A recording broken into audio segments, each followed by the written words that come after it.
آدھی روٹی کا قرض۔ بیوی بار بار ماں پہ الزام لگائے جا رہی تھی اور شوہر بار بار اس کو اپنی حد میں رہنے کا کہہ رہا تھا، لیکن بیوی تھی کہ چپ ہونے کا نام ہی نہیں لیتی تھی۔ بار بار زور زور سے چینک چینک کر کہہ رہی تھی، اس نے انگوٹھی ٹیبل پر ہی رکھی تھی اور تمہارے اور میرے علاوہ اس کمرے میں کوئی نہیں آیا، انگوٹھی ہو نہ ہو ماں جی نے ہی اٹھائی ہے۔ بات جب شوہر کی برداشت سے باہر ہو گئی تو اس نے بیوی کے گال پر ایک زوردار تماچا دے مارا۔ اب 3 ماہ پہلے ہی تو شادی ہوئی تھی۔ بیوی سے تماچا برداشت نہیں ہوا اور وہ گھر چھوڑ کر جانے لگی۔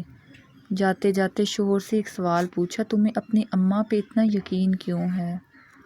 تب شوہر نے جو جواب دیا اس جواب کو سن کر دروازے کے پیچھے کھڑی ماں کا دل بھر آیا۔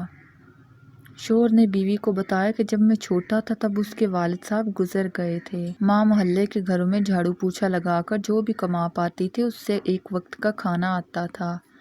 ماں ایک پلیٹ میں مجھے روٹی دیتی تھی اور خالی ٹوکری ڈھک کر رکھ دیتی تھی اور کہتی تھی میری روٹیاں اس ٹوکری میں ہیں۔ میں نے بھی ہمیشہ آدھی روٹی کھا کر کہا کہ ماں میرا پیٹ بھر گیا ہے، مجھے اور کچھ نہیں کھانا۔ ماں نے مجھے میری جھوٹی آدھی روٹی کھا کر مجھے پالا پوسا اور بڑا کیا ہے۔ آج میں 2 روٹی کمانے کے قابل ہوا ہوں تو کیا میں اپنی ماں پہ الزام لگا دوں کہ اس نے تمہاری انگوٹھی چوری کی ہے؟ یہ میں سوچ بھی نہیں سکتا۔ آپ تو 3 ماہ سے میرے ساتھ ہو، میں تو 25 سالوں سے اپنی ماں کو دیکھتا آیا ہوں۔ یہ سن کر ماں کی آنکھوں سے آنسو چمک اٹھے۔ وہ سمجھ نہیں پا رہی تھی کہ بیٹا اس کی آدھی روٹی کا قرض چکا رہا ہے یا وہ بیٹے کی آدھی روٹی کا قرض چکا رہی ہے۔